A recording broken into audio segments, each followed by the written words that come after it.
നീ ടെൻഷൻ ആവണ്ട, കവലയിൽ ഞാൻ ഓട്ടോ പിടിച്ചു തരാം. ഓ, എന്തോന്ന് ടെൻഷൻ?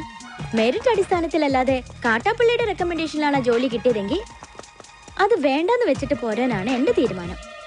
ഏതായി ചപ്രത്തലേ? എന്നെ മനസ്സിലായെന്ന് തോന്നുന്നു. ആ, ഞാൻ മഹാചട്ടമ്പി ആണെങ്കിലും എന്നെ വിശ്വസിക്കാം. ഞാൻ ദശമൂലം വൈദ്യരാണോ? ശിവനാണല്ല. തല്ലിന് പോകുന്നതിന് മുമ്പ് ദശമൂലാരിഷ്ടം കഴിക്കുന്നത് കൊണ്ട് ചിലർ അങ്ങനെ വിളിക്കും. ഒരുത്തനെ വെട്ടി അരിഞ്ഞ് അവന്റെ ദശ മുഴുവൻ ഒരു മൂലക്കിട്ടത് കൊണ്ടാണ് അങ്ങനെ വിളിക്കുന്നതെന്ന് മറ്റു ചിലർ. നിങ്ങൾക്ക് ഇതിൽ ഇഷ്ടമുള്ളത് വിളിക്കാം, തള്ളക്ക് വിളി ഒഴിച്ച്. ദശമൂലത്തിന് ഇപ്പൊ എന്താ വേണ്ടേ? അതെ, കാട്ടാപ്പള്ളിക്ക് ഒരുപാട് ശത്രുക്കൾ ഉള്ളതാ. അതുകൊണ്ട് കാട്ടാപ്പള്ളി കെട്ടാൻ പോകുന്ന ഈ ഡോക്ടർ പെണ്ണിന് നേരെയും ചിലപ്പോൾ ആക്രമണം ഉണ്ടായേക്കാം. അതിനൊരു പ്രൊട്ടക്ഷൻ എന്ന നിലയിൽ ഒരു കാവൽ പട്ടിയെ പോലെ എന്ന് ഞാൻ ഉണ്ടാവും. എനിക്ക് ആരുടെയും പ്രൊട്ടക്ഷൻ ആവശ്യമില്ല. ദശമൂലം പോണം. അയ്യോ, അങ്ങനെ പറഞ്ഞൂടാ. പിന്നെ ഞാൻ എന്തിനു വന്ന? അതെ, എപ്പോഴും ഡോക്ടറുടെ നേരെ ഒരു കണ്ണ് വേണമെന്ന് മുതലാളി പ്രത്യേകം പറഞ്ഞതുകൊണ്ടാ. ധൈര്യമായിട്ട് നടന്നോളൂ. ചോര കണ്ട അറപ്പ് മാറിയവനാ ഞാൻ. സെൻട്രൽ ജയില് എനിക്ക് ചിൽഡ്രൻസ് പാർക്ക് പോലെയാ. ഏത് കൊമ്പം വന്നാലും ആ കൊമ്പ് ഒടിച്ചു കളയും ഈ ദശമൂലൻ. മല്ലയ്യ വരുന്നുണ്ടല്ലോ. ആണോ? കണ്ടുപിടി. ഹലോ ഡോക്ടറെ, നിങ്ങളുടെ നാട്ടിൽ വന്നിട്ട് കാണുന്നില്ലല്ലോ. ഞാൻ കഴിഞ്ഞ ദിവസം ഇങ്ങോട്ട് വന്നതേ ഉള്ളൂ. നിങ്ങൾ തമ്മിൽ നേരത്തെ അറിയൂല്ലേ? പിന്നെ ലക്ഷ്മി പറഞ്ഞിട്ടല്ലേ ഞാൻ വീടും തോട്ടവും വാങ്ങിയത്. ഇവിടെ വന്നിട്ടുള്ള വീരകഥകളൊക്കെ ഞാൻ അറിഞ്ഞു. ആ കാട്ടാപ്പള്ളി ഇപ്പോ എന്നെ കെട്ടണമെന്ന് സ്വയം തീരുമാനിച്ചങ്ങ് നടക്കുക. അവന്നെ ഹോക കേളു. ഇവിടെ ഇപ്പൊ ചോദിക്കാൻ ആനുണ്ടല്ലോ. ലക്ഷ്മി ധൈര്യമായിട്ടിരിക്കെ. മനസ്സിലെ ആഗ്രഹം പോലെ എല്ലാം നടക്കും. ഒരെണ്ണം ജീപ്പിനകത്തും ഒരെണ്ണം പുറത്തും. അഷ്ട സാക്കൽ വാ. നീ ഒരു കാതൽ മല്ലയ്യ തന്നടാ. അപ്പൊ പോട്ടെ. എങ്ങാനും വന്ന എന്റെ ശവം കാണേണ്ടി വരും. അതെ, ഒന്ന് നിന്നേ. അയാൾ എന്നെ കണ്ടായിരുന്നോ? പിന്നെ കണ്ടോന്നോ? കണ്ടല്ലേ? ആ, ഞങ്ങള് കാര്യവും പറഞ്ഞു. എന്തു പറഞ്ഞു? ഇനി മേലിൽ പ്രൊട്ടക്ഷൻ എന്നും പറഞ്ഞ് പുറകെ നടന്ന തന്റെ മുട്ടുകാല് തല്ലിയൊടിക്കുന്ന മല്ലയെ പറഞ്ഞിരിക്കുന്നത്. ചുമ്മാ പറഞ്ഞായിരിക്കുമല്ലേ? ചുമ്മാ പറഞ്ഞതാ. അയാൾ ശരിക്കും പറഞ്ഞതായിരിക്കും. അയാൾ ചെയ്യുമെന്ന് പറഞ്ഞ ചെയ്തിരിക്കും. കുടുംബത്തെ കയറി വെട്ടിപ്പറിച്ചിട്ടിട്ട് പോകും. പിന്നെ നിങ്ങക്ക് താല്പര്യമില്ല, ഞാൻ ഇനി നടക്കുന്നില്ല. പോരാ. ഭയങ്കര ചിരിയും കളിയൊക്കെ ആയിരുന്നല്ലോ. നിങ്ങൾ തമ്മിൽ അത്രയ്ക്ക് അടുപ്പാ? നല്ല അടുപ്പ. ഇനി വല്ല പ്രേമവും മറ്റാണോ? ഹലോ, ഒരു മിനിറ്റ്. ഇതാ വരുന്നേ. പുറത്താരോടും പറയണ്ട. ഇല്ല. പുള്ളിക്കാരൻ നമ്മളോട് ഭയങ്കര പ്രേമ. ആ, കാട്ടാപ്പള്ളി കല്യാണം ഒഴിവ് പറഞ്ഞില്ലെങ്കിൽ കാട്ടാപ്പള്ളിയെ തട്ടിക്കളയുന്ന മല്ലയെ പറഞ്ഞിരിക്കുന്നത്. നിങ്ങളുടെ മുതലാളിയോട് സ്നേഹം ഉണ്ടെങ്കിൽ നിങ്ങൾ ഈ കല്യാണത്തിൽ നിന്ന് മുതലാളി എങ്ങനെയൊന്ന് പിന്തിരിപ്പിക്കാൻ നോക്ക്. അല്ലാതെ മറ്റു കാര്യങ്ങളൊന്നും പോയി പറയണ്ട. ഇല്ല, ഞാൻ ഒരിക്കലും പറയില്ല. ശിവനാണ് സത്യം. ഈ രഹസ്യം ഞാൻ മുതലാളിയോട് പറയണമെന്ന് പലവട്ടം ആലോചിച്ചതാ. പറഞ്ഞാലും കുഴപ്പം, പറഞ്ഞില്ലേലും കുഴപ്പം. പറഞ്ഞാൽ മുതലാളി മല്ലയ്യോട് ചോദിക്കാൻ ചെല്ലും. മല്ലയ്യ മുതലാളിയെ തല്ലി കൊല്ലുകയും ചെയ്യും. പറഞ്ഞില്ലെങ്കിൽ മുതലാളി ആ ഡോക്ടറെ കെട്ടാൻ ചെല്ലും. അപ്പോഴും മല്ലയ്യ മുതലാളിയെ തല്ലി കൊല്ലും. എങ്ങനെ പോയാലും മുതലാളിക്ക് മരണം ഉറപ്പ്. ശിവനെ, നീ കണ്ടോടാ മരണം ആർക്കാണെന്ന്?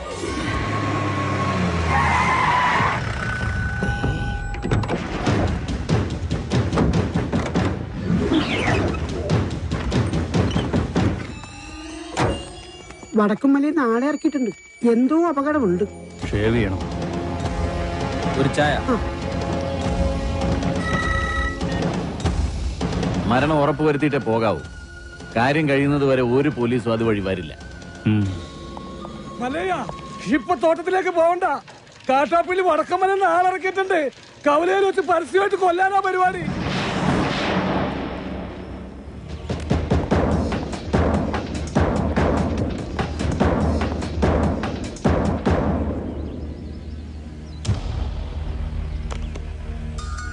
തോട്ടത്തിലേക്കല്ല, കവലയിലേക്കാ പോകുന്നത്.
കലക്കി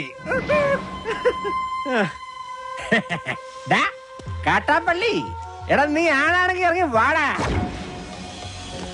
ഇപ്പൊ അങ്ങോട്ട് പോണ്ട. എന്താ പോയാല്? മതമിളകി ആന കുത്താൻ വന്നാലും നെഞ്ചു വിരിച്ച് നിൽക്കുന്നവനാടോ ഈ നാഗേന്ദ്രൻ? നിന്റെ വടക്കമ്മലക്കാരാണുങ്ങളുടെ മുന്നിൽ തോറ്റോടിയെ കണ്ടില്ലേ? നാണമില്ലടാ നിനക്ക് ഇങ്ങനെ നാറിയ കളി കളിക്കാൻ? ആണുങ്ങളാണ് നേരിട്ട് മുട്ടണം. നേരിട്ട് തന്നെ മുട്ടാടാ.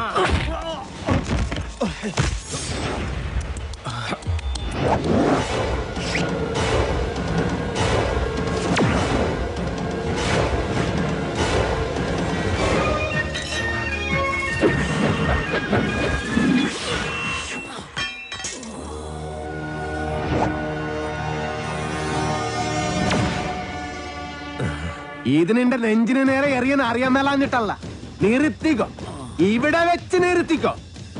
ഇല്ലെങ്കിൽ ബയറുകീരി കോടലി പുറത്ത് വന്ന് അതിനെ പട്ടി തീട്ടിക്കും. നിൻകെ നൻപക്കെ ഗൊത്തില്ല, കാട്ടുപുളി നായിന്റെ പട്ടി മോനെ.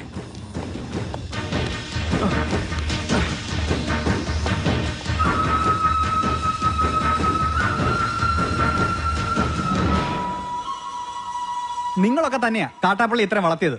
ഒതുക്കണമായിരുന്നു, വളരെ മുമ്പേ ഒതുക്കണമായിരുന്നു. അറിയാൻ പാടില്ല, പക്ഷെ അവനെ കൊന്നിട്ട് ഞാൻ ജയിലിൽ പോകാൻ പാടില്ല.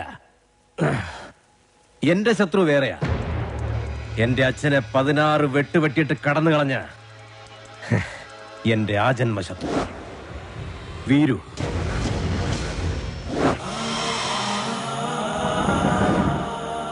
അവനെ എനിക്ക് കൊല്ലേണ്ടത്. അവൻ ചതിച്ചതെങ്ങനെയാന്ന് മല്ലയ്ക്ക് അറിയണ്ടേ? ഒരിക്കൽ മസിനഗുഡിയിലെ തോട്ടത്തിൽ നിന്ന് അച്ഛൻ മടങ്ങി വരികയായിരുന്നു.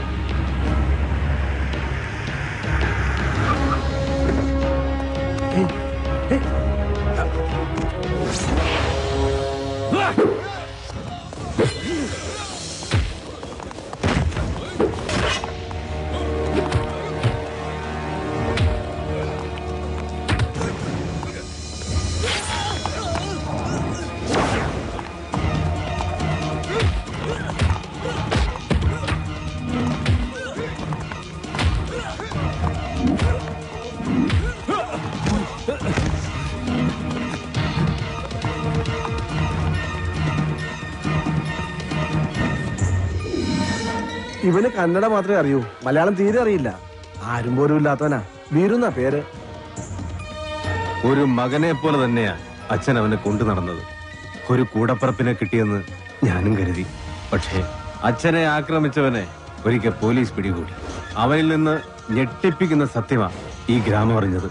വീരു അവന്റെ സംഘത്തിൽപ്പെട്ടവൻ തന്നെയായിരുന്നു. ഒരു സഹായിയെ പോലെ കടന്നുകൂടി വൻ കവർച്ച നടത്താനായിരുന്നു അവരുടെ പദ്ധതി. ഇത് അറിഞ്ഞതോടെ എന്റെ അച്ഛനെയും കുറുപ്പച്ഛനെയും ആക്രമിച്ച് പണം തട്ടിയെടുത്ത് അവൻ ഓടി. പക്ഷെ അവൻ ചെന്നുപെട്ടത് ഞങ്ങളുടെ ആശ്രിതനായ വടിവാള് വാസുന്റെ മുന്നിലാണ്.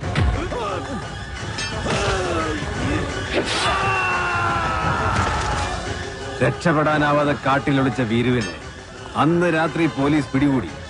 പിറ്റേന്ന് തെളിവെടുപ്പിനായി അവനെ കൊണ്ടുവന്നപ്പോ എല്ലാ കുറ്റങ്ങളും അവൻ സമ്മതിച്ചു. പണം മോഷ്ടിക്കാൻ വേണ്ടിയല്ലേ നീ ഉണ്ണിത്താനെ വെട്ടിയത്? നീ മുദ്ദ താനെ അതന്നെ ഞാൻ കേളിച്ചു. ഒളിപ്പിച്ചു വെച്ച തൊണ്ടി മുതൽ കണ്ടെടുക്കാൻ പോകുന്ന വഴി അവൻ പിന്നെയും ഒരു ചതി കാണിച്ചു. പോലീസും നാട്ടുകാരും എത്ര ശ്രമിച്ചിട്ടും അവനെ പിടികൂടാനായില്ല. അവൻ രക്ഷപ്പെട്ടു കളഞ്ഞു. പക്ഷെ ദൈവം ഉണ്ടെങ്കിൽ അവനെ എന്നെങ്കിലും എന്നെ കൺമുന്നിൽ കൊണ്ട് തരും. അന്ന് എന്റെ അച്ഛനെ വെട്ടിയതുപോലെ അവനെ വെട്ടിയെറിഞ്ഞ് നാട്ടുകാരുടെ മുന്നിലിരുന്ന് ഞാൻ. അത്രയ്ക്ക് ദ്രോഹമാ ഈ കുടുംബത്തോളം ചെയ്തത്. അവനെ മകനെ പോലെ സ്നേഹിച്ച മനുഷ്യനെയാ അവൻ ജീവച്ഛവം പോലെ കടത്തിയത്. അവന്റെ ക്രൂരത നിങ്ങൾക്ക് കാണണ്ടേ? ദേ നോക്ക്.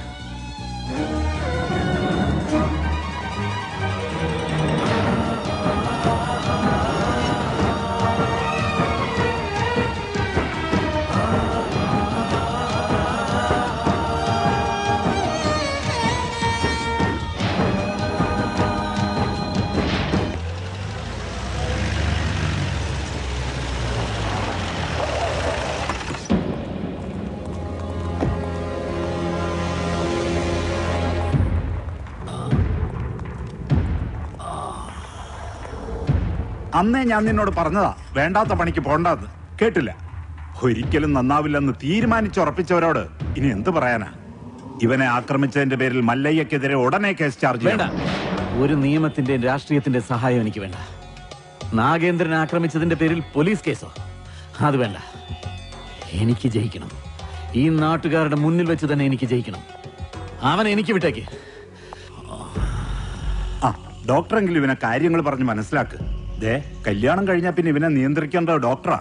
ആ എനിക്കൊരു മീറ്റിംഗ് ഉണ്ട്, ഇറങ്ങട്ടെ. സ്റ്റിച്ച് ഇടണം. അതിനു മുൻപ് മരവിപ്പിക്കാനുള്ള ഒരു ഇഞ്ചക്ഷൻ എടുക്കണം. വേണ്ട, മരവിപ്പിക്കാതെ തന്നെ ചെയ്താൽ മതി. നല്ല വേദന ഉണ്ടാവും. വേദനിക്കണം, നല്ലതുപോലെ വേദനിക്കണം. എങ്കിലേ എനിക്ക് അവനോടുള്ള പക വർദ്ധിക്കൂ.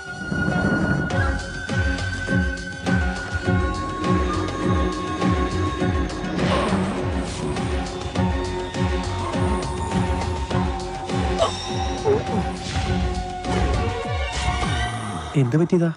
മതമിളകി ആന വന്നപ്പോ നെഞ്ചും വിരിച്ചു നിന്നതാ. അത് കുത്തിവെച്ചും പോയി.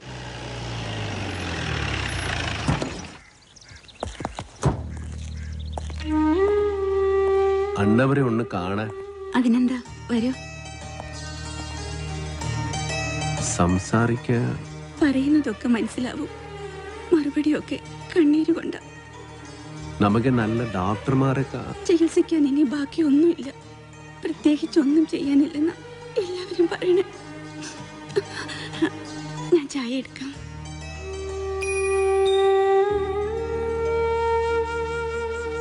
എന്നെ മനസ്സിലായ ഇത് നാണ് വീറും അന്നവര് മകനെ പോലെ സ്നേഹിച്ചോ വീറുവനാണ്.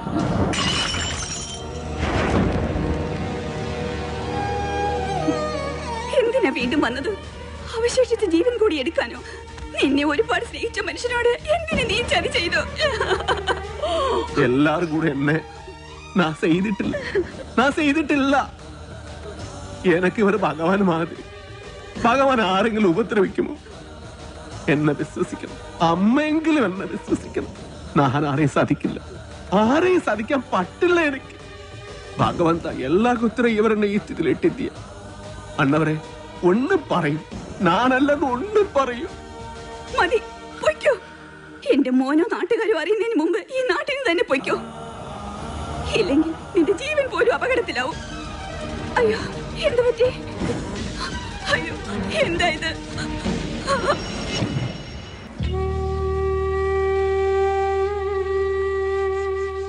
ഇതൊരു പ്രോഗ്രസ് ആയിട്ട് കണ്ടാൽ മതി. എന്തെങ്കിലും കേൾക്കുമ്പോഴും കാണുമ്പോഴും ഒക്കെ റിയാക്ട് ചെയ്യുന്നത് നല്ല ലക്ഷണമാണ്. നമുക്ക് നോക്കാം. മല്ലയ്യ സംസാരിച്ചപ്പോ അച്ഛൻ എന്തെങ്കിലും തിരിച്ചു പറയാൻ ശ്രമിച്ചതായിരിക്കാം. വോക്കൽ കോഡ് ഡാമേജ് ആയതുകൊണ്ട് വല്ലാതെ സ്ട്രെയിൻ വന്നു കാണും. ഞാൻ എല്ലാ ചന്ദ്രമോഹനോട് പറയാൻ പോകുക. വേണ്ട, ഞാൻ വിശ്വസിച്ച പോലെ അവനെല്ലാം വിശ്വസിക്കണമെന്നില്ല. എല്ലാ സത്യം അറിയണ ആളാ. അകത്ത് സംസാരിക്കാൻ കളിയാതെ കിടക്കണത്. അന്ന് മലയാളം അറിയാതെ നൻകെ എന്ത് പറഞ്ഞു എന്ത് ചെയ്തു അറിയില്ല, ആരെന്നെ സാധിച്ചു അറിയില്ല. അതുകൊണ്ട് തന്നെയാ ചന്ദ്രമോഹൻ ഒന്നും അറിയണ്ടെന്ന് പറഞ്ഞത്. മല്ലയെ എന്ത് പറഞ്ഞപ്പോഴാ അച്ഛൻ റിയാക്ട് ചെയ്തത്?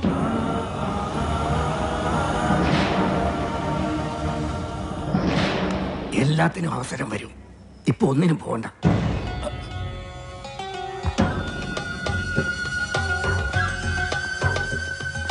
പാമ്പിനെയാ നീ നോവിച്ചു വിട്ടത്, സൂക്ഷിച്ചോ. എല്ലാറ്റിനും കടുക് കയറി കണക്ക് തീർക്കുന്ന ഒരു ദിവസം വരും, അന്നേ നമ്മൾ തമ്മിൽ കാണും. ഇപ്പൊ ബയർ മാത്രമേ കീറിയുള്ളൂ, വേഗം പൊയ്ക്കോ, ഇല്ലാന്ത്രേ മൊത്തം വലിച്ചു കീറും. കാണാം, നമുക്ക് കാണാം.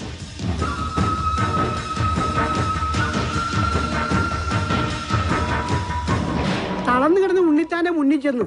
മല്ലയ്യ കർണാടകയിൽ എന്തോ മന്ത്രം ചൊല്ലിയതും ഉണ്ണിത്താൻ ചാടി എണീറ്റ് നിൽക്കെ കേട്ടെ. ചാടി എഴുന്നേറ്റ് പഞ്ചായത്ത് ഗ്രൗണ്ട് വഴി 2 റൗണ്ട് ഓടി. ഒന്ന് പോടോ, കൂടി വന്നാൽ മല്ലയ്യ ദശമൂലം ദാമൂന്ന് പറഞ്ഞു കാണും. ഉണ്ണിത്താൻ അത് കേട്ടൊന്ന് ഞെട്ടിയും കാണും. ഇപ്പൊ അതൊന്നുമല്ല പ്രശ്നം. ഡോക്ടർ ലക്ഷ്മിയെ കാട്ടാപ്പിള്ളി കെട്ടു, അവ മല്ലയ്യ കെട്ടുവന്നാ. പെണ്ണിന് വേണ്ടിയുള്ള യുദ്ധം ചരിത്രാതീത കാലം മുതലേ തുടങ്ങിയതാ. പണ്ട് അമേരിക്കയിൽ എന്താണ് സംഭവിച്ചത്? ഈ നായിന്റെ മോനെ ഇനി ഞാൻ കൊന്നുകളയും. നീ എന്ത് പറഞ്ഞാലും എന്തിനാണ് അമേരിക്ക പോകുന്നത്? ഇവിടെ അത് പോട്ടടാ രാമു. അല്ല പിന്നെ ഇവനെന്താ സായിപ്പ് ഉണ്ടാക്കിയത്? മേലിൽ നീ വായനശാലയിൽ പുസ്തകം വായിച്ചോണ്ടിരുന്ന നിന്റെ കണ്ണി ഞാൻ കുത്തി പൊട്ടിക്കും. ഓ, എന്റെ കയ്യിൽ എസ് മോഡൽ കത്തിയില്ലാതായി പോയി. പാലിന്റെ പാത്രം ഒഴിഞ്ഞെങ്കിൽ തന്നോളൂ. ഓഹോ, നീ മല്ലയ്യയുടെ വീട്ടിൽ കയറി താമസിച്ചിട്ടും മല്ലയ്യയുടെ മനസ്സിൽ കയറി താമസിച്ചത് ആ ഡോക്ടർ പെണ്ണായി പോയല്ലോ ഗൗരി. ചില മുതലാളിമാരൊക്കെ അങ്ങനെയാ പരമുള്ളേ. വീട്ടിലൊരു സെറ്റപ്പ് ഉണ്ടെങ്കിലും കല്യാണം കഴിക്കുന്നത് വേറെ പെണ്ണിനെ ആയിരിക്കും. ഇഷ്ടപ്പെട്ടില്ലേ? പെട്ടില്ല. മാപ്പൊന്നും പറയണ്ട, പൊക്കോ. വൃത്തിയായിട്ടവനെ ഉമ്മ വെച്ച് കളിക്കുന്ന ചെവിയും കെട്ടൂടാ, കണ്ണും കണ്ടൂടാ. ശിവനെ, ഇത് യാത് ജില്ല? നിക്കടിയവിടെ. തൽക്കാലം മല്ലയെ ഇത് അറിയണ്ട. പെങ്ങളൂട്ടി പൊക്കോ. യുവമാരൊന്നും ശരിയല്ല, പൊക്കോ. സ്ത്രീകളെ ഞാൻ തല്ലാറില്ല, പക്ഷെ ഇതുപോലെ ചിരിക്കുന്നവന്മാരെ ഞാൻ വെറുതെ വിടാറുമില്ല. കമന്റടിച്ചിട്ട് ചിരിക്കുന്നവടാ, കള്ളക്കളവാ. ചിരിക്കടാ, ധൈര്യം ഉണ്ടെങ്കിൽ ചിരിക്കടാ. നിനക്കൊക്കെ എന്നെ ശരിക്കും അറിയാൻ പാടില്ല. എടാ, നീയൊക്കെ ബോംബെയിലെ അധോലോകമായ ധാരാവി ധാരാവി എന്ന് കേട്ടിട്ടുണ്ടാ? ഞാൻ കേട്ടിട്ടുണ്ട്, പോയിട്ടുണ്ട്. എന്താടാ അണ്ണാ, ഇനി പോകുമ്പോ എന്നെ കൂടെ കൊണ്ടുപോകൂ.